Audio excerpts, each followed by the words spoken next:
are here celebrating you, June 10th, today for the last home game of the Pittsburgh Passion. So that's exciting. That's wonderful. We're glad to have you here from Indiana. Thank you. All right, so you're just gonna start off just introducing yourself and how your role in female football. Okay, my name is Charmaine Jefferson, and I'm a former Pittsburgh Hurricane football player. I was a fullback, number 34, for the Pittsburgh Hurricanes, and that was back in the 60s or 70s. We only played about 4 or 5 games, and we did play against girls from Canada, Detroit, and I think New York.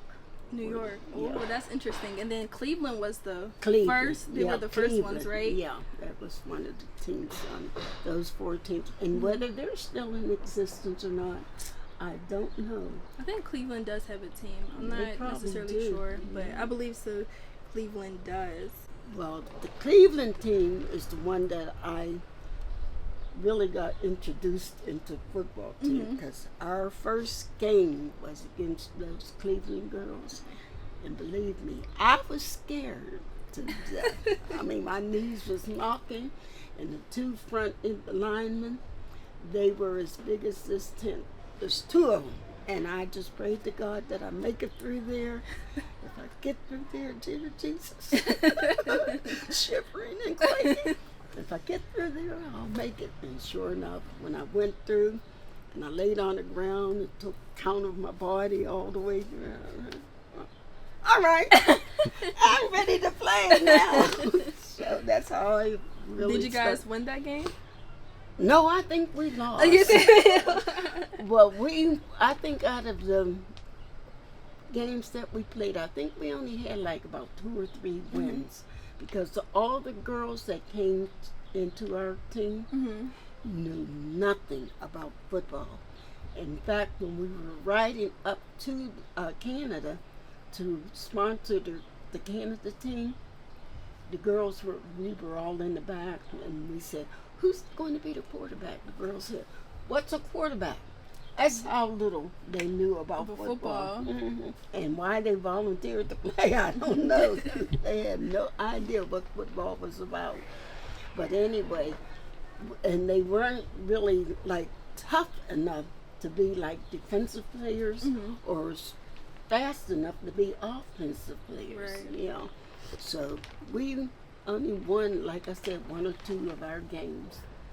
But they did have a segment on us, and they spiced it all together and put our wins and everything, and we were on television before the Thanksgiving Day game. Oh. I think that was between Dallas and Buffalo or something. Ooh, in Buffalo, so you guys were aired on TV.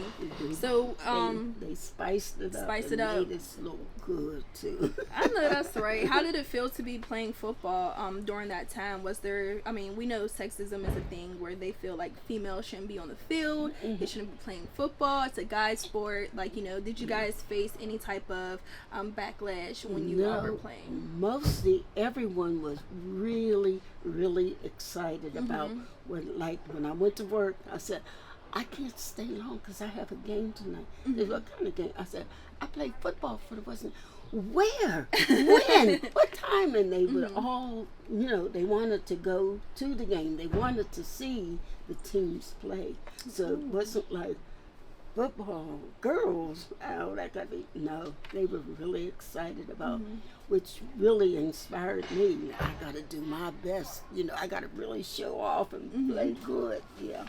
So it was really nice. So what number were you?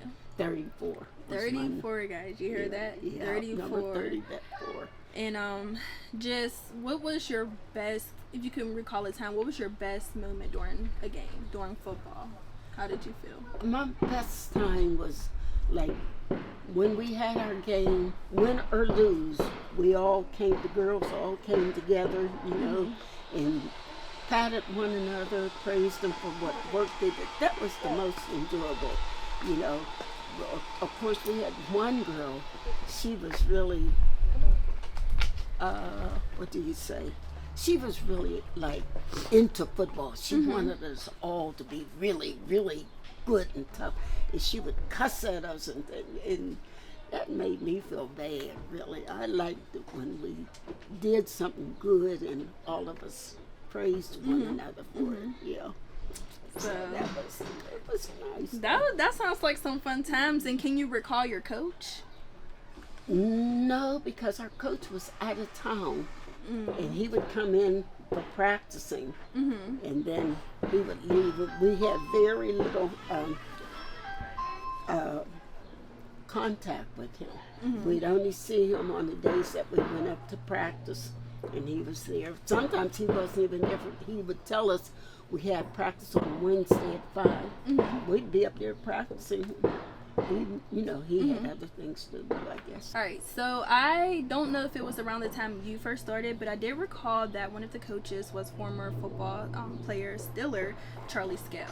Yeah. And was he the coach when you were playing? No, he wasn't our coach, but he came up to see how we were doing. And I think he's the one that instrumented everything. I think he put it all together and asked for the girls to come out.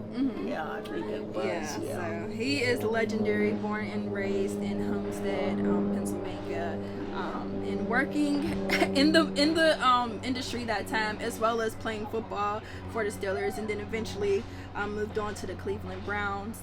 So around the same time that Ernie Davis was actually introduced into the Cleveland Browns as well. So that's super big.